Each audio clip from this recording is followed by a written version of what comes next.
Hello, everybody. Today I have Raleigh from Raleigh's World. And today we're going to be talking further about the ornamental industry in Jamaica. Raleigh has a very interesting blog is it called The Fish? Can you tell me what the name of the blog is? Fish Keep in Jamaica. Fish And Keeping Jamaica. my channel is Fish Keep in Jamaica, yes, on And he's YouTube, also a yes. YouTuber. And Raleigh started out as a hobbyist. Is that right? Yeah. So Yes, yes, tell me yes. a little bit about how you got into the industry. Okay. I started to keep fish when I was probably about 9. There was this little construction being done at my house, and I got some of the cement and I dug some hole. At least I dug, I think twice, two holes I dug in the ground, and I used the cement and I made a little pond, and I got a fish. At those days, you usually have some gentlemen, they come to the gate at school, and they normally sell fish. So every time I buy them, I always keep them 2 3 days and they die. But this time I decided that I wanted to actually keep it, right? So I dug, I dig, and I had a little shallow pond. It was probably about 5 inches, 5 inches deep, right? And it is in the middle of the yard, right? Fast forward, after a while, I went into other hobbies, and then I started to look deep within myself as to whether or not I should go back into this hobby. Some 4 or 5 years ago, and I actually entered by actually having some outdoor systems, because in Jamaica it's a little bit difficult to have a room dedicated just to fish, right? Just for fish. Okay. So I started to keep fish outdoors, where using plants as a means of filtration. Using social media, YouTube, I become accustomed to several practices and I started to adopt them. And then I myself started to actually, share these practices, what I do, with others. So you're mostly self-taught, or did you get other training? Most of it was something that you learned on your own? Yes, I learned on my own. Self-taught, you would say, yes. Watching other individuals and reading. I love to read. I love to dig deep into things. So if you're telling me that white and black give you gray, I'm not just gonna believe you. I'm gonna try it for myself. And if I Okay. see that it is not gray, it is purple, I'm gonna say no, it's not gray, it is purple. That's just me. Okay. So that's really interesting. So did you ever try to get further training, or you were quite satisfied with what you were doing? No, I have never tried to get further training. And one of the reasons I have never tried to get further training is because, one, uh, training in Jamaica for persons like me are mainly done for two persons. One, persons who are regarded as unattached youths, in which I'm not. And two, persons who are elaborate within the system, which is not me, right? So I Okay. fall in between. So Okay. as a result, the availability of training for me would be like not there, because I Okay. have my day job. So Okay, I it's kind see. of difficult for me to actually schedule training. Like, it would be good to have some more form of training during the summer, right? When I'm a high school teacher by profession. So Okay. during the summer, I have non-contact with my Mhm. students. So it would be good having training at that time, but there's none available, because according to the Ministry of Agriculture, Youth and Culture, Ministry of Youth and Culture, Education, all those ministries, this type of training is merely geared at unattached youths that are on the corner, don't have anything to do. They want to find Okay. something to give them. So therefore, as a result, the training for professionals like myself is not really readily available. I see. Okay, that's interesting. So, you would consider yourself a communicator because your blog is very interesting. You write a lot about Thank you. the ornamental fish industry in Jamaica and very detailed. And I got a lot of Thank you. interesting questions from that blog. So No problem. Go ahead. we have heard over the years, I've been in the industry for a very long time, and over again, you'll hear that Jamaica has a significant potential to develop as a major producer of ornamental fish, right? Raised for the aquarium Yes, yes, industry. And this is primarily due to its location and its climate. But from what yes. I'm hearing, it has not lived up to this potential. So Right. since what, 2003, there's been a lot of trainings, a lot of investments, equipment has been bought, but it's not been able to get to the ground where the idea of being an exporter and a number one exporter in the Caribbean has not lived up to that. So I'm curious to, find out a little bit more. Why is that? And what kind of solutions, or is it possible? So what do you think? Why do you think we don't have that much Go time, but ahead. I'm just curious about maybe one or two points of what is happening that is in the industry is divided into just a very few large players and a lot of little players. How is it possible for people to make money as an exporter? Okay. All right. First thing, there are a lot of programs that are out there that seeks to involve young people, unattached youth, individuals who have not really become professional in the different fields. So what you find is that the different ministries through the JCF program, in collaboration with the Ministry of Labor and Social Security and the Ministry of Education, have embarked on several programs so as to involve these individuals. However, these individuals we call unattached youths, persons within the inner city, persons that not really having that huge investment to make within the hobby, they just view this area of earning money as a field gap. They don't view it as something in which it can be sustainable for themselves as an economic outlet, how should I say, inlet, outlet, Oh, for yes. Yeah. yeah, going forward, right? Right. So a man on the corner, you will give them the vat, you will give them the pump, you teach them for a couple of weeks, you probably give them some fish and tell them, say, keep those fish. And when they reach certain size, you can sell them and all of that. Okay. What happened between the keep and care time frame to the time frame in which the fish becomes mature? Now, I have some fish, Jack Dempsey, and they take a good while for them to mature to good size that persons would actually want to actually purchase.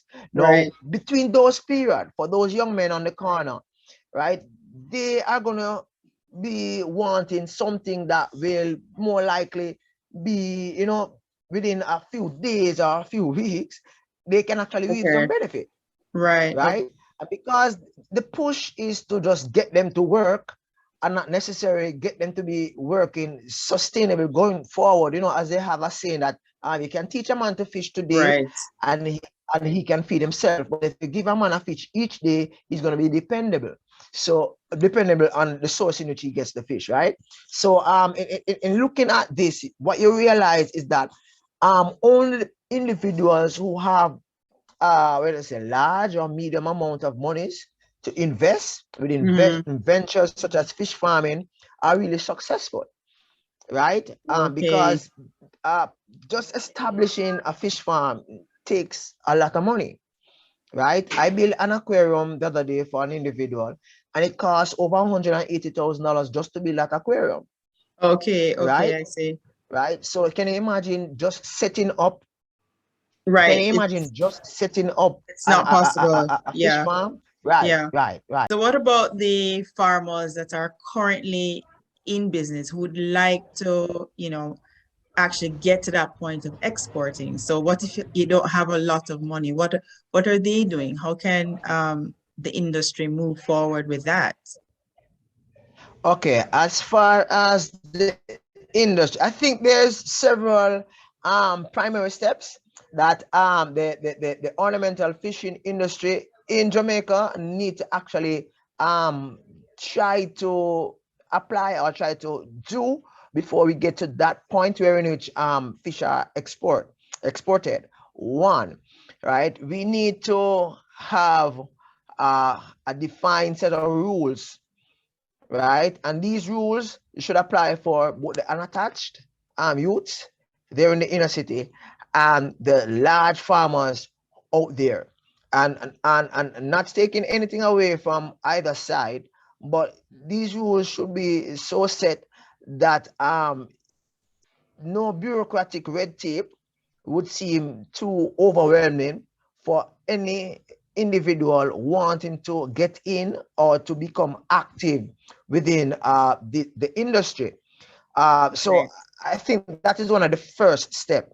Another step is that I think that ornamental fish keeping in Jamaica is a very lucrative and profit That's what they keep saying, that it's venturing, lucrative, right? but people aren't able to Right. make money from it. Right. The thing is that we need to trust each other and trust each other So more.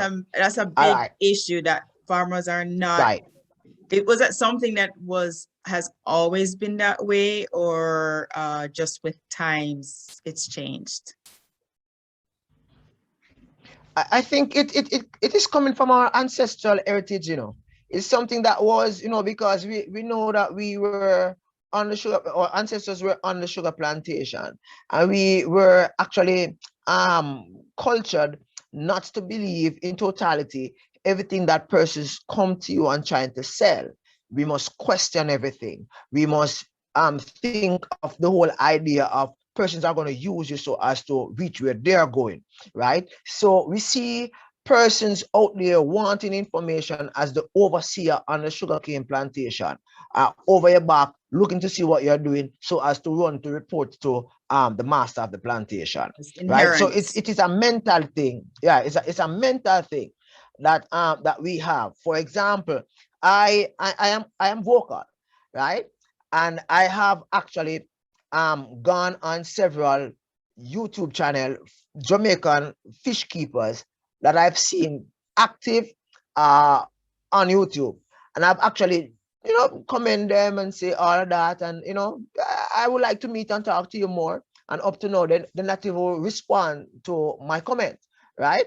I'm not sure whether or not they are, wondering what is it that I am up to, whether or not I'm trying to play them, right? But being it that I'm Jamaican and I'm trying to get this thing to be, a little bit more out there, it's kind of a little difficult on my part to do that. I find that persons overseas that I have actually communicated with, they're more responsive to like requests for interviews, requests for talk, requests for sharing ideas than the ones that are here in Jamaica, right?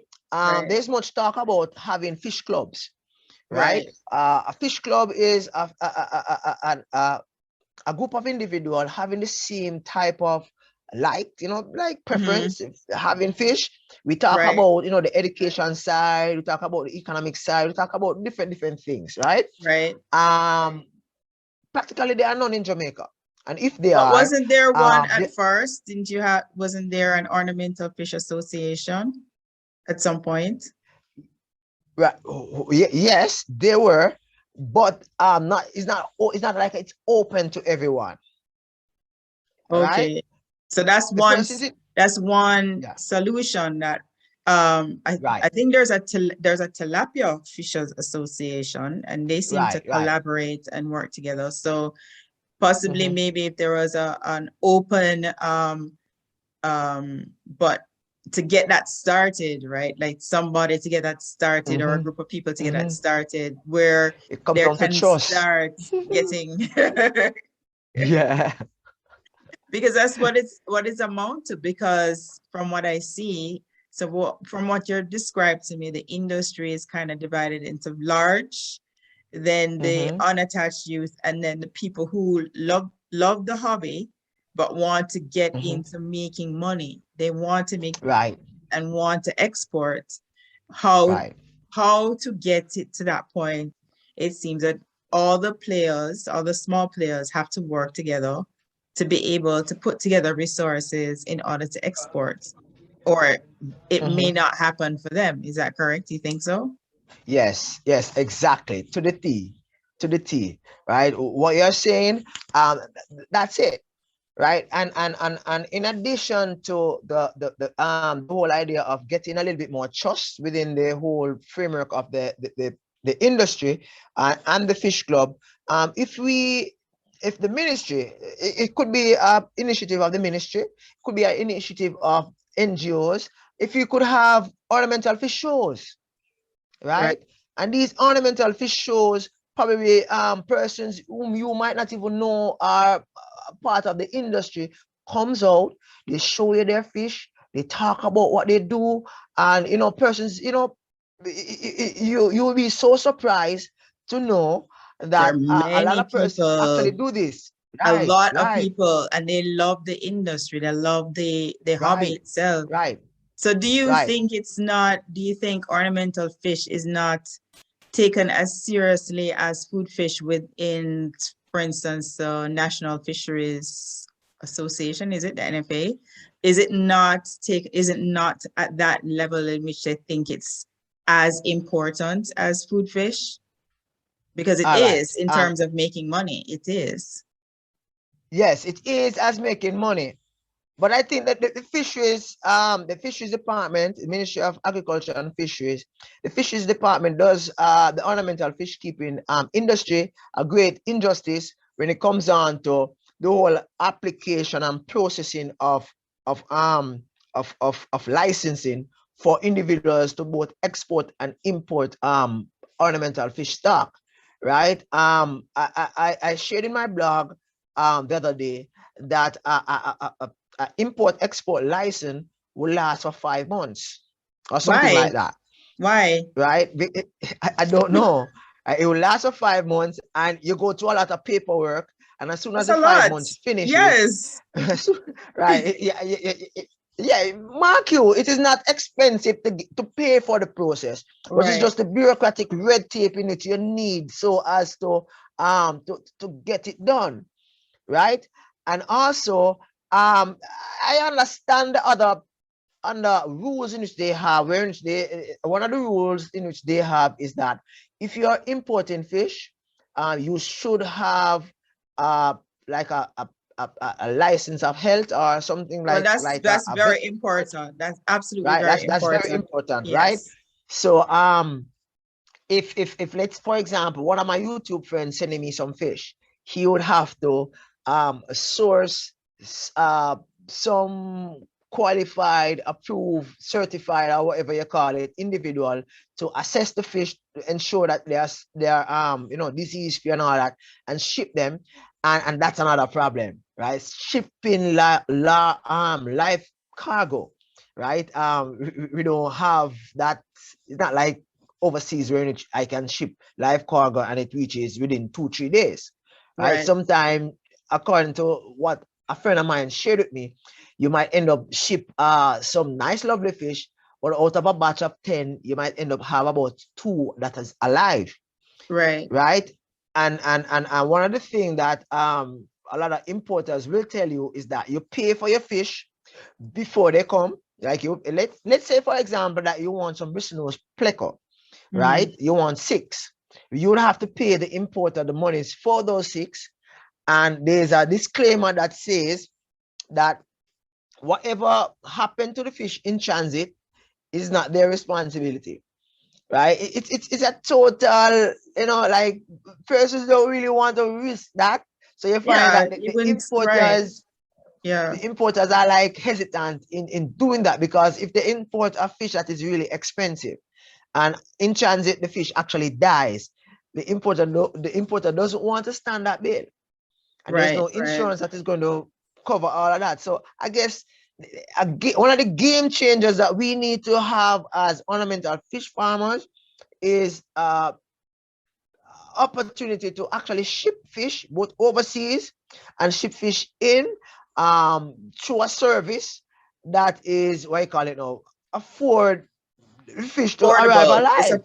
affordable. Right, So right, right. that's an opportunity right there. So when people look at the industry itself, it's not only about breeding and raising the fish. There are other No. opportunities in the industry. Right Right, now, what is missing is that warehouse, right? That right, quarantine right, warehouse in right. which farmers can now raise their fish, take 2 months or 3 months, and Mm-hmm, be able to deposit their fish at a warehouse and mm-hmm. have As them it take care of it before it goes to export. right, right, right. And as I talk about 2 months, 3 months, um, to get really good quality fish, ornamental fish, it will take probably even a year for that fish to actually come to good fruition if you're going to actually grow the fish the natural way. And you have persons in Jamaica, they have done several things that I consider unethical. And I think one of the rules that should govern ornamental fish farming in Jamaica is that where unethical practices are identified, a penalty is actually enacted on that particular individual. I mean, for example, whether or not you are the only person who actually imported that fish and it came in alive and you are able to breed it, you shouldn't be feeding a fish using chemical laced Right, food right. that That prevent shouldn't them, be that out. makes them sterile, Mm-hmm. right? So therefore, anybody purchase that fish, you are unable to breed them. Yeah, Mm-hmm. you understand? So, and to some extent, that chemical sometimes might cause the fish to have a shorter span of life. So what Right. does that do? Another That opportunity is right yes. there because we've talked, another farmer I talked to is also the ability to get brood stock, right? Mm-hmm, So mm-hmm, that another opportunity, which I think, if we look at the bigger picture, if you're able to start having clubs and discussions, is institutions setting up research programs for breeding fish. Now, this is yeah. not far-fetched because that's what the University of Florida does, because Florida is the largest producer of ornamental fish in the US. Oh They yes. have universities geared towards helping the farmers. So you have Mm-hmm, labs in which they are doing research to breed fish that can mm-hmm, provide broodstock to farmers, right? So mm-hmm. then you can just eliminate this idea of having to import all the time. Once you have an idea of which fish is needed, we can create labs in order to raise these fish. I mean, to me, that's a very, if there would, if we could, Yeah. if elevate the industry more than just a hobby. It is an industry that can really grow and grow into different areas. Research is a very important area, you know? In sharing on this, um, Jamaican fish farmers are even farmers themselves are affected by natural disaster every year, right? And I Yes. see, I read in an article written by, I think it's Shane Willis, right? I don't remember. He's the president of The OFI, ornamental Ornamental fish Fish in industry. Fish. Right, right. I read an article and I actually went through it with fine teeth comb, assessing I that. I did it in my noticed. blog, right? Right. Yes. I went through it and it points to the whole fact that the Caribbean is impacted heavily by natural disaster. And as a result of that, persons are like turning away from ornamental fish keeping because each time they would actually start the farm, disaster would come, flooding and all that, and the stock would die. And I rebutted that argument, suggesting that Florida, the Panhandle, right, experienced practically the same amount, if not more, tropical storm Yes. than our island Jamaica. Exactly. And Yes. a farm like Seacrest, they have several farms, right? I mean, several acres of land, And they're right? an With example ponds. of a warehouse because they Right, right. purchase fish all over and All over the world. right and Right, resell them. So that's a perfect right. example. Right. So that amount of investment is needed. Now, purchasing vats and pumps and greenhouse and giving to the unattached youths and those persons in between and all those persons won't help the situation as far as increasing persons' involvement in ornamental fish keeping. What we need an industry that is not movable, an industry wherein which if breeze blow and too hard, the ponds won't overflow, the greenhouse won't blow away, the fish won't die, but we have an industry where it is solid. If possible, we can, if a really terrible storm is coming, we can actually enact some disaster risk management initiative on individual farms, which actually preserve the fish stock.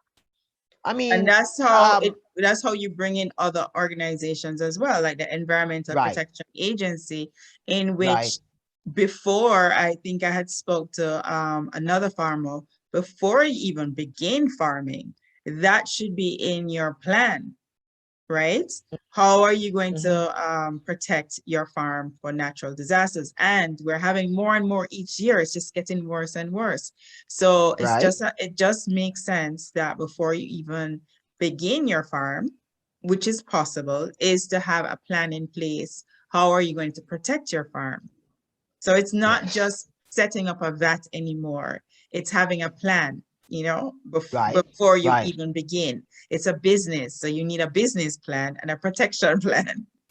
Yes. Yes. I'm not too knocking those persons trying to help to promote the industry, but No, not help, what? but we need to look at it in a different way Right. now. Right. Moving Right. forward, we Right. don't want to keep doing the same things over and over. What can we do to actually make it move forward? Okay. I'm gonna point out another problem, and then I'm gonna make a suggestion. Now, what I have actually realized, right, is that most of the fish stock that are being promoted as starter fish for fish farms, they are practically the same. So when you go in every pet shop in Jamaica, practically you can, with closing your eyes, you can actually say, okay, this pet shop is going to have goldfish, it's going to have molly, guppy, swordtail. It's going, there's not much as far as Right. exotic type fish available throughout the length and breadth of Jamaica, right? And what I've also realized is that some persons are actually breeding fish, but the stock in which they are breeding, they're not culling their stock. When I say cull, I mean like they're taking Yeah. out the bad ones, the ones that are Right. not really up to standard, Right. and putting them one side. The quality is not there. The loss of quality in fish stock is obvious when you go to some pet shop, right? So I believe that at sometimes, as ornamental fish farmers, I kind of, what do you call it now, a share or bartering would be really good. For example, you have a goldfish, right? And I have a Right. goldfish. Now, it is Right. not good to breed your babies like a male and female when they grow up. It's not good to breed those together because you will have issues. So if I have a goldfish and you have some goldfish, and we're breeding, and after a while realize that the stock quality is actually falling, what could happen is that I could actually give you one of my goldfish or two, and you give me Right. two or whatever years, and we end up with quality goldfish in the market. Quality goldfish. Right. So as a result of, I am not going to share my goldfish with you because my goldfish, I want to sell them and make money. That Yeah. mentality, what you find is that the stock that is being replenished over the years, the quality is actually depleted. So as a result, persons importing new stock is going to charge like all $6,000 for one black more, which is crazy. Wow. Like, yeah, 6,000. And a big, huge goldfish coming down from Japan or Florida, you're talking about $6,000 or $7,000 just for that one goldfish. Wow. right? So as a result of that, you find that the ornamental fish farmers in Jamaica are practically missing out on the opportunity to not only breed quality fish stock, but also make a networking work wherein each persons can actually collaborate or partner with each individual so as to, you know, get To something move that is forward. considered right. Right. As far as financing is concerned, financing is also a problem. A few years ago, I purchased, after selling some amount of my fish, I went to the um downtown and I purchased a nice huge pump, water pump. And I said that I wanted a filtration system that would actually filter all my 16 pumps, my 16 ponds. So I plugged in the pump. You know, my light bill normally like $4,000 a month, right? Gosh. So I plugged in the pump, right? And it looked wonderful, nice bucket filter, you know, with sand and gravel and everything looking good, and the fish looked nice and the water clear.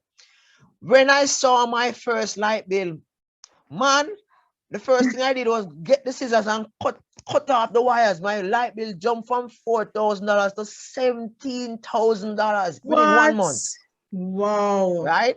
So as a result of that, I have not practiced to actually filter all of my ponds, right? I have practiced to use natural ways like using plants and all of that.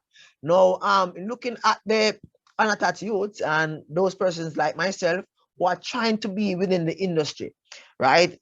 Innovative means of getting your aquariums or your ponds or your system filtered are needed. Yes. So what if a partnership can be garnered between, let's say, the Ministry of Science and Technology, where in which Exactly. a system is it's actually what do you call it now, installed on Mm-hmm. these farms Mm-hmm. right? Mm-hmm. That actually decreases electricity usage and more like using a renewable source of energy, right? That can also within itself be a means of propelling more investment. Industry. Exactly. Exactly. And having more people invested in the industry because now you're using innovation, you're using scientists, Right, you're using engineering right, to propel and using the knowledge that is local. Right? There's a right, lot of local knowledge available that is not tapped into. right. So as a result of that, a lot of my friends said, listen, I like the hobby, the fish looks good, but when I talk about my light bill and my water bill, I can't manage that. Right. So this is Rastaman. I call him Rastaman. I don't remember his name, right? He's very big in ornamental fish keeping. He keeps koi and he has a lot. He has an extensive system. I think he's somewhere from the west. I'm not sure if it's Hanover or Westmoreland, but he normally Okay. comes to town and trade his stock, Mm-hmm. right? He actually uses the natural waterway.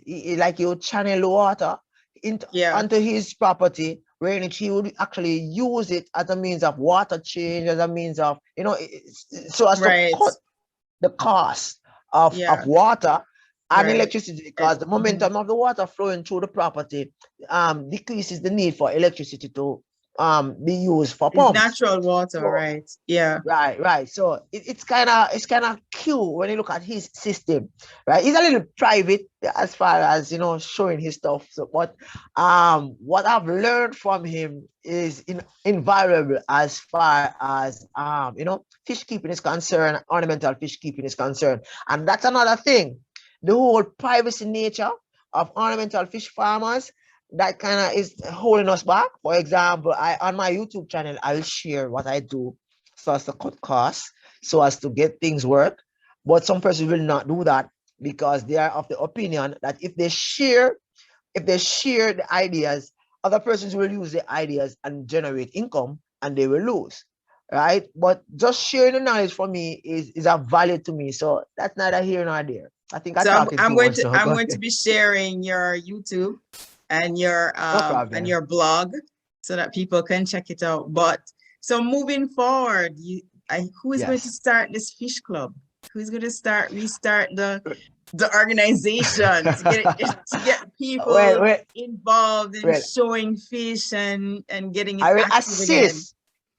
I will assist in the process, but I will not take up that mantle because that mantle is a huge mantle, right? I think it needs a collaborative, cohesive approach, one that doesn't really involve only one person.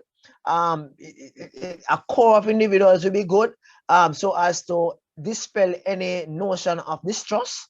No, you don't want anybody to feel as if that one person is taking over and it's as if it is his show, but rather it's a Jamaican thing. Uh, that would be like the direction in which I would like for it to go, right? Mhm. But as far as myself taking it on, I just stick with my YouTube channel and periodically selling my fish stock. Right. So yes, this has been really, really informative, and I really see that as a future that somehow if an organization can get it going to dispel the distrust, to share the knowledge, to have a depository of knowledge that is, there's nothing new to this industry. So there's no secret Mhm. about it anymore. I mean, it's out Right, there. It's right. on every blog, it's university, you can get articles, it's all out Yes, yes. there. But to be able to Sure. work together, that would be really a great idea to move forward. Instead we're always talking about how it's has so much potential. What is the next step Yes, it to does. get to that potential? Well, So I think from a policy level, ornamental fish farming should be separated from fish farming. Eh, just as how you had mentioned earlier on regarding tilapia fish right, cooperative or whatever, it right. should be separated apart from that group of fish farmers because Hmm. they're total different things, right?